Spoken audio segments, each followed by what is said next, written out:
Perform कर रहा है। और सबसे बड़ी बात, इन हीरोज को यूज करके आप बहुत इजीली रैंक पुश भी कर सकते हो। तो यहाँ पे मैंने हर एक लेन से 3-3 करके हीरो लिया है, ताकि आपको भी अपने लेन के वाइज कोई अच्छा सा हीरो मिल सके। ओके, तो सबसे पहले स्टार्ट करते हैं रोम से। फर्स्ट खुफरा। वेल, हम सबको पता है खुफरा हमारे गेम का one of the most annoying tanks में से एक है, all thanks to his second skill. Specially Khufra अपने long range and surprise ultimate के लिए बहुत ही ज्यादा डेंजरस है। खुफरा का एक परफेक्ट अल्टीमेट पूरा गेम का सिनेरियो को चेंज कर सकता है। And most surprisingly Khufra squishy enemies को 1 वर्सेस 1 बैटल में पूरा दौड़ा दौड़ा के मारता है। अगर एनिमी ने कोई हाई मोबिलिटी वाला हीरो लिया है तो तुम आंख बंद करके खुफरा ले लो, एनिमी खत्म। जस्ट उस हीरो के पास जाके अपने सेकंड स्किल को ऑन कर दो, फिर धमाधम उसके ऊपर गिरते रहो। दैट्स इट, वो पूरा लॉक हो जाएगा वहाँ पे। नेक्स्ट बेलेरिक। अब इसके बारे में मैं तुम्हें अलग से क्या इंट्रोडक्शन दूं। ये ग्रूट का बाप अटैक स्पीड टाइप मार्क्समैन का सबसे बड़ा नाइटमेयर है। बेलेरिक का सबसे मजे की बात क्या है पता है? इसे यूज करते टाइम तुम्हें लिटरली इसे यूज नहीं करना होता।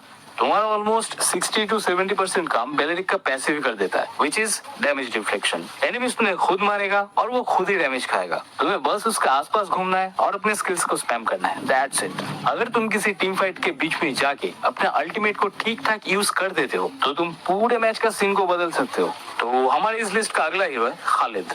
देखो दोस्त, खालिद शुरू से ही बहुत ही अंडररेटेड रहा है, लेकिन जो भी प्लेयर्स खालिद को एज अ रोम यूज करता है उन्हें खालिद का असली स्ट्रेंथ पता है। खालिद के पास बहुत ज्यादा स्ट्रॉन्ग सस्टेन के साथ साथ अच्छा खासा डैमेज एंड पुलिंग एबिलिटी भी है, जिसकी वजह से खालिद किसी एनिमी के अगेंस्ट में एकदम चट्टान जैसा खड़ा रह सकता है। एंड यार, खालिद का हीलिंग एंड मूवमेंट के बारे में कैसे भूल सकते हैं? ये रेतीला राजकुमार सही में कह के एनिमी का ले सकता है। तो अगर तुम एक रोम यूजर हो एंड इस सीजन में तुम्हें कुछ डिफरेंट यूज करना है तो तुम खालिद को जरूर ट्राई कर सकते हो। वेल, अब थोड़ा बात कर लेते हैं मिड लेनर्स की। First God. ये नीला सिल्वर सफर बहुत ही डेंजरस है भाई। तुम इसे यूज करके एनिमीज को स्टन कर सकते हो, एनिमीज के ऊपर पोक डैमेज कर सकते हो और एनिमीज को नॉन स्टॉप बर्स्ट डैमेज भी कर सकते हो। ये अपने वॉइस लाइन में जो क्लेम करता है ना, I am not a monster, I am a demon. सही में यार, अगर अच्छे हाथों में गॉड आ जाए तो सही में वो डीमन बन जाता है। अगर तुम्हारी टीम में एक अच्छा सा टैंक या फिर एक अच्छा सा फ्रंट लेनर आ जाए तो पीछे से तुम पूरा मैच को डोमिनेट कर सकते हो। बट हाँ, इसे यूज करते टाइम एक चीज का ठीक से ध्यान रख लेना, गॉड काफी स्क्विशी है। तो अगर एक बार एनिमी के हत्थे चढ़ गए तो वहां से निकलना थोड़ा सा मुश्किल हो सकता है। ओके, तो हमारा नेक्स्ट हीरो है ज़ितियान। देखो दोस्त, ज़ितियान जब से लॉन्च हुआ है तब से लेके अब तक वो काफी स्ट्रॉन्गली मिड लेन को डोमिनेट कर रहा है। स्ट्रॉन्ग पोक डैमेज, डिसेंट सा हीलिंग, सीसी स्किल्स, पूरे मैप में विजन देना, ये सारी चीजें ज़ितियान को काफी ज्यादा स्ट्रॉन्ग बनाता है। और इन सारी चीजों की वजह से ज़ितियान भी काफी स्ट्रॉन्ग बैकलाइनर हीरो बनती है। भाई एनी चांस अगर फाइट करते करते तुम एनिमी के सामने भी चले जाते हो तो भी तुम्हारे बचने का एक चांस है, वो है ज़ितियान का पैसिव। उसके रेडियस के पास आते ही एनिमी ऑटोमेटिकली धक्का खा के पीछे चला जाता है और वहीं पे तुम्हें या तो भागने का मौका या फिर एनिमीज को काउंटर करने का मौका मिल जाता है। नेक्स्ट गुशन। लास्ट कुछ टाइम से गुशन किस लेवल का दहशत मचा रहा है मिड लेन पे, ये हम सबको पता है। अगर किसी मैच पे गुशन तुम्हें अनमैन दिख जाए और तुम गुशन को ठीक ठाक यूज कर लेते हो तो उसे बिल्कुल मत छोड़ो। गुशन को पिक करो एंड पेट्रीफाई ले लो। मुझे पर्सनली ये लगता है गुशन एक फेक मिड लेनर है, क्योंकि मिड लेनर का टैग लेके ये बंदा किसी भी लेन में मूव करता है एंड इधर उधर सबको मारता फिरता है। इसके लिए क्या स्क्विशी हीरो, क्या सस्टेन हीरो, क्या टैंक हीरो, सभी एक जैसे है। बस एक परफेक्ट कॉम्बो और एनिमी खत्म। खास करके गुशन अगर स्क्विशी एनिमीज के ऊपर एम्बुश करे तो एक एक झटके में उस स्क्विशी एनिमीज को वन शॉट कर सकता है। सो अगेन, अगर तुम्हें गुशन ठीक से यूज करना आता है और वो अनबैन है तो उसे जरूर पिक कर लेना। ओके, तो अब बात कर लेते हैं गोल्ड लेनर्स के बारे में। फर्स्ट इक्सिया। देखो यार, इक्सिया एक ऐसा मार्क्समैन है जिसे यूज करके तुम किसी भी मैच में एकदम लेवल 1 से ही फाइट स्टार्ट कर सकते हो, क्योंकि इक्सिया के पैसिव में वो चीज है जो शायद और किसी मार्क्समैन में नहीं है, वो है उसका पैसिव का हीलिंग। मतलब 2 बेसिक अटैक करने के बाद 3rd बेसिक अटैक पे तुम एनिमीज को एक्स्ट्रा डैमेज दोगे एंड खुद को हील करोगे और यही चीज इक्सिया को काफी ज्यादा खास एंड बहुत ही ज्यादा स्ट्रॉन्ग बनाता है। और अगर बात की जाए इक्सिया का अल्टीमेट की तो ये गेम चेंजर अल्टीमेट है। अगर तुम स्काई पियर्सर यूज कर रहे हो और तुम्हारा पोजीशन और टाइमिंग सही है तो बस तुम पूरा एनिमी को खा सकते हो। हमारा इस लिस्ट का नेक्स्ट हीरो है क्लिंट। यार, क्लिंट का नाम लेते ही मेरे दिमाग में बस एक ही चीज आता है, continuously high burst damage. Level 3 तक सब कुछ ठीक ठाक है, बट लेवल 4 हो जाने के बाद क्लिंट बिकम अ मॉन्स्टर। और उसके बाद 1-2 बिल्ड अगर हो जाए तो बस स्क्विशी एनिमीज के लिए 2 शॉट और टैंकी एनिमीज के लिए 4 से 5 शॉट। एनिमीज को पता तक नहीं चलेगा कि वो कब मर गया।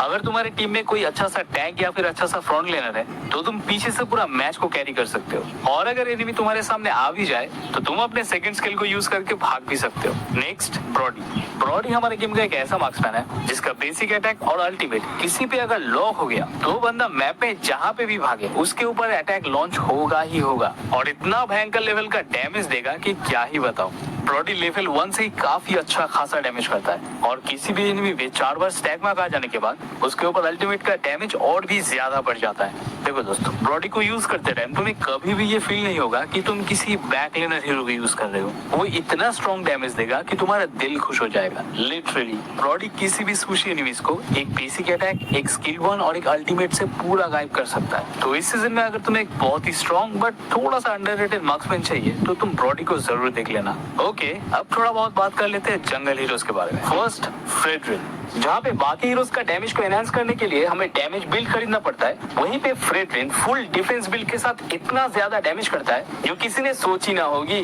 Super duper sustain, high HP, high healing, strong damage, knockback, stun, क्या नहीं है फ्रेडरिन के पास। और एक चीज है जो फ्रेडरिन को बाकी हीरोज से बहुत ज्यादा अलग एंड अपने आप में ही बहुत ज्यादा खास बनाता है, वह है उसका लो एचपी में अल्टीमेट का डैमेज। मतलब उसका एचपी जितना कम होगा उसका अल्टीमेट का डैमेज उतना ही ज्यादा होगा। लेकिन हाँ, उसके लिए तुम्हारा एचपी बार ग्रे होना चाहिए एंड अपने इसी खासियत की वजह से फ्रेडरिन मैक्सिमम टाइम अपने एनिमीज को चकमा देता है। एनिमीज को लगता है हल्का ही एचपी है, मार देंगे, लेकिन उसके पास जाता ही धड़ाम से 4000 डैमेज वाला एक अल्टीमेट गिरता है और एक साथ 3-4 एनिमी खत्म। तो देखो दोस्त, अगर तुम्हें एक ऐसा जंगल हीरो चाहिए जो बहुत ज्यादा फ्लैशी ना हो लेकिन उसका रॉ स्ट्रेंथ बहुत ज्यादा हो, जो खुद के एनिमी को मार सके, तो तुम्हारे लिए फ्रेडरिन इस सीजन में एक बहुत ही बेस्ट ऑप्शन हो सकता है। नेक्स्ट, ई सनशिन। भाई ये बंदा मेटा हीरो से निकलने का नाम ही नहीं कर रहा। ई सनशिन लॉन्ग टाइम से जंगल को डोमिनेट कर रहा है। ये बंदा एक असैसिन मार्क्समैन है, लेकिन ये मारता किसको है? टैंक हीरोज को, सस्टेन हीरोज को, फाइटर्स को। और ऐसे वैसे नहीं मारता, एकदम भगा भगा के दौड़ा दौड़ा के मारता है। अगर मैं बाकी सारी चीजों को हटा के सिर्फ डैमेज की बात करूं तो एक शब्द में वो है इनसेन। और अगर इसी डैमेज के साथ मैं उसका मोबिलिटी को जोड़ दूं तब तो यार ई सनशिन एकदम कंप्लीट मॉन्स्टर बन जाता है। इसके पास क्या नहीं है? लॉन्ग रेंज डैमेज है, शॉर्ट रेंज डैमेज है, सीसी स्किल्स है, एंटी सीसी स्किल्स है, फुल मैप विजन जैसे एबिलिटीज भी है। तो तुम सोच ही सकते हो ई सनशिन किस दहशत का नाम है। बट हाँ, इसके साथ वही एक प्रॉब्लम कि इसे यूज करना थोड़ा सा टफ है। इसका एनहांस बेसिक अटैक को कंट्रोल करना और अपने स्किल्स को प्रॉपर्ली एग्जीक्यूट करना, इन दो चीजों को अगर किसी ने प्रॉपर्ली मास्टर कर लिया तो भैया वो बंदा मैच पे डोमिनेट करेगा ही करेगा।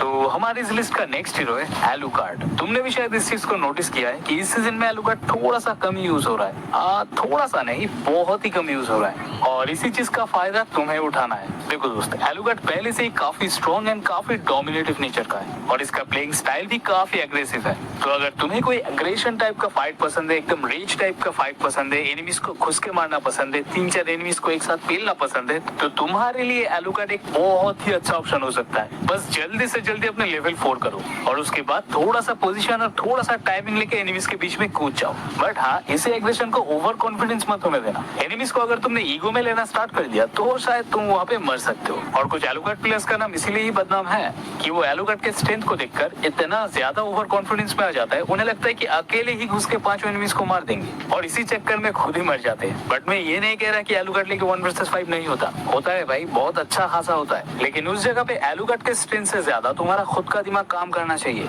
देखो यार, लास्ट में बस यही कहूंगा, एलुकार्ड काफी सारे प्लेयर्स का पहला पसंद है, जिसमें मैं भी आता हूँ। तो अगर इस सीजन में तुम्हें जंगल हीरोज को लेकर रैंक अप करना है और एकदम धूम धड़ाक वाली फाइट करना है तो एलुकार्ड तुम्हारे लिए बहुत ही बेस्ट ऑप्शन हो सकता है। लेकिन आगे तुम्हारी मर्जी। ओके, तो अब बात कर लेते हैं ईएक्सपी लेनर्स की। ईएक्सपी लेन में सबसे पहले बात होगा पक्यूटो का, क्योंकि लास्ट 2 सीजन से ये बंदा कुछ अलग ही कर रहा है और रिसेंट अपडेट के बाद पक्यूटो से में ओवरपावर्ड फील होता है। सारी चीजों को छोड़ के अगर मैं सिर्फ और सिर्फ डैमेज की बात करूं देन उस जगह पे कुछ हीरोज को छोड़कर पक्यूटो बाकी सारे हीरोज का बाप है। मतलब जस्ट 2 हिट लगता है किसी स्क्विशी एनिमीज को मारने में और कभी कभी तो पूरा 2 हिट भी नहीं लगता। तो स्क्विशी हीरोज तो छोड़ ही दो, कुछ टैंक हीरोज भी पक्यूटो के इसी स्ट्रॉन्ग डैमेज की वजह से डरता है। और सिर्फ डैमेज को छोड़कर भी पक्यूटो के पास और भी काफी सारी चीज है जो उसे बहुत ही ज्यादा स्ट्रॉन्ग बनाता है। सबसे पहला तो हाई मोबिलिटी। हमें ये चीज बिल्कुल भूलनी नहीं चाहिए कि पक्यूटो कोई रॉ फाइटर नहीं है, वो एक हाइब्रिड फाइटर है। फाइटर एंड असैसिन का मिक्स्ड, मतलब फाइटर जैसा defence and healing and sustain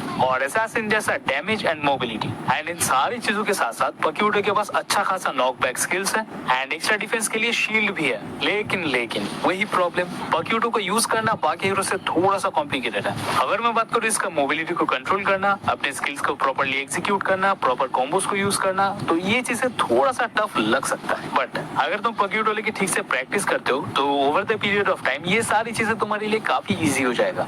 okay, तो हमारे इस लिस्ट का नेक्स्ट हीरो है फोबियस। अब देखो यार, पक्यूटो जैसे हीरोज जो ज्यादा उछल कूद करना पसंद करता है उनका ही गर्दन तोड़ने के लिए फोबियस को बनाया गया है। फोबियस काफी टाइम से अंडररेटेड रहा है, बट रिवैम्प होने के बाद जब से ये बंदा मेटा पे आया है तब से लेकर अब तक ये बंदा मेटा से निकलने का नाम ही नहीं कर रहा। फोबियस हाई मोबिलिटी हीरोज को तो काउंटर करता ही है, तो उस चीज को थोड़ा सा साइड में रखते हैं। अगर मैं बात करूँ बाकी हीरोज के साथ बैटल का, तो वहाँ पे भी फोबियस काफी स्ट्रॉन्गली डोमिनेट करता है। फोबियस के पास वो सारी चीजें हैं जो एक प्रॉपर फाइटर में होनी चाहिए। High damage, high defence, healing, sustain, shield, सब कुछ। और इन सारी चीजों की वजह से तुम फोबियस को काफी एग्रेसिवली यूज भी कर सकते हो। मतलब तुम अकेले ही 2-3 हीरोज के बीच में भी कूद सकते हो। तो अगर मैच में एनिमी ने कोई हाई मोबिलिटी वाला हीरो को पिक किया है तो उस जगह पे तुम फोबियस को पिक करना मत भूलना। Next, Thomas. यार ये हीरो है थोड़ा सा हटके। अगर कहीं पे हीलिंग और सस्टेन की बात हो तो वहाँ पे थॉमस का नाम ऑटोमेटिकली आ जाता है। यार इस सीजन में थॉमस अलग ही लेवल का चल रहा है। Super duper high damage, high healing, high sustain, high defence, क्या नहीं है इसके पास। बस 4 लेवल हो जाने के बाद इस बंदे का जो अलग रूप हमें देखने को मिलता है ना, उसके बारे में क्या ही बताऊं। बस एक बार वार एक्स आ जाए तो सीधा बैटल में टूट पड़ो। अगर तुम्हारे ऊपर एक साथ 2-3 एनिमी ने अटैक कर दिया और उस टाइम पे तुम्हारे पास अपना अल्टीमेट और वेंजेंस है, तो भैया तुम उस फाइट को आंख बंद करके जीत सकते हो। अभी कुछ टाइम पहले मैंने फोबियस का बात किया था। फोबियस जैसे हीरोज को भी कच्चा जावा जाता है थॉमस। देखो यार, अगर तुम एक थॉमस यूजर हो या फिर थॉमस को यूज करना चाहते हो तो शायद इस चीज को तुमने कभी ना कभी नोटिस किया होगा कि थॉमस को यूज करते टाइम कुछ एनिमीज को मारने में मजा ही नहीं है। बैटल शुरू होते ही खत्म हो जाता है। मजा कब है पता है? जब तुम टैंक के एनिमीज के साथ बैटल करते हो या फिर जब तुम 3-4 एनिमीज के साथ अकेले फाइट करते हो। ओए होए, वो जो फील है ना भाई, क्या बताऊं। तो अगर इस सीजन में तुम्हें ये एक्सपीरियंस में एक धूम धड़ाक वाला फाइटर चाहिए तो तुम थॉमस को जरूर चेक कर सकते हो। तो अब तुम मुझे कमेंट में ये बताओ कि तुम इन सारे हीरोज में से कौन सा हीरो यूज करना चाहोगे। तो अगर वीडियो पसंद आया तो वीडियो को लाइक कर देना, वीडियो को हाइप कर देना एंड चैनल को सब्सक्राइब